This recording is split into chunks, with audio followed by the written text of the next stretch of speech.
Hey, what's up everybody? True Boxing here. Thank you for coming back to Get Hit with the Truth. So today we are doing the Zepeda versus Cabrera DAZN preview and prediction video, as we are going to look at the main event of the DAZN, the July 6th DAZN card that is going to see William Zepeda, the undefeated top contender at lightweight, battling contender Giovanni Cabrera in a very good lightweight matchup that is going to take place this Saturday, July 6th. Now, before we get into that, if you could smash the like button, leave a comment, or subscribe to the channel, I really do appreciate any and all support that I can get as I continue to build my channel here. So this fight right here is a very good matchup. You know, William Zepeda, this might be his toughest opponent to date. And the reason I say that with Cabrera is because Cabrera has been in there already with Gabriel Flores, who he has a victory over, and his lone defeat was a somewhat controversial decision loss last year to Isaac Cruz. You know, there were a lot of people that thought he won that fight over Cruz, and Cabrera is a boxer. He a boxer puncher, but he doesn't have a big punch. But he's coming in with a actually an 1.5-inch reach advantage. They're both the same height. Age-wise, is not a big gap between the two. You know, Cabrera is not an older, faded fighter, or a young, he's not an older, faded fighter.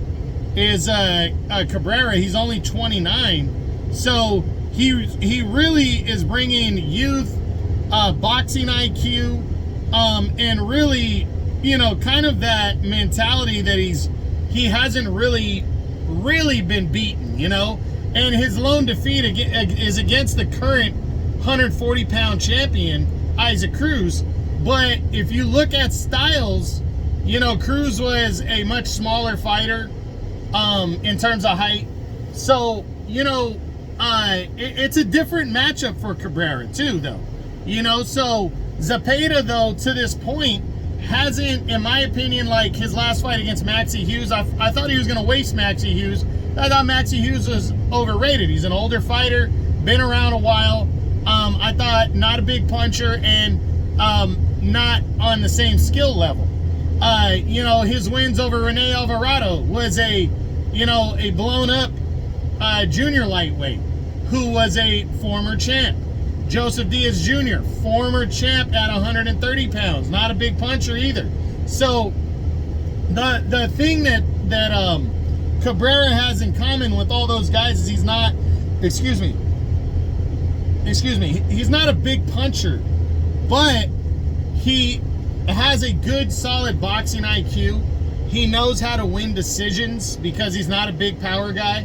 And again, size-wise, he is, age and size-wise, he has those advantages over the other guys William Zepeda's been in the ring with. So I really believe, at the end of the day, this is more of an eliminator and a challenge for Zepeda than Maxie Hughes was back in March, when Zepeda wasted him to become the mandatory challenger in the WBA and IBF. And now he's #1 contender in the WBC and the WBO as well. So this is going to go a long way to see if Zepeda can potentially get in the ring with one of the champions next, you know, or not. So this is a good challenge for him, a challenge that I think he needs before he fights one of the champs, which is going to come at some point within the next year. So I'm really excited for this one. My prediction, though, I got William Zepeda defeating Giovanni Cabrera, and I think it's going to go the distance. I think he's going to outwork him. I think he's going to outgun him. But I think Cabrera is going to stay in there for the duration. But I think it's going to be a unanimous decision. If Cabrera can keep up with Zepeda's work rate, because you know Zepeda just throws a million punches. If Cabrera can somewhat keep up with the work rate, it could be a close fight. He could potentially upset Zepeda, I wouldn't be like entirely shocked. I do believe he's a live underdog, but I think Zepeda is going to outwork him and outgun him to a convincing unanimous decision to remain undefeated and push forward with his mandatory shot. So we'll see what happens, but that's the July 6th Zepeda versus Cabrera DAZN preview and prediction video. I hope you enjoyed it. If you did, smash the like button, leave a comment, or subscribe to the channel. I appreciate any and all support. This is True Boxing, and you've been hit with the truth.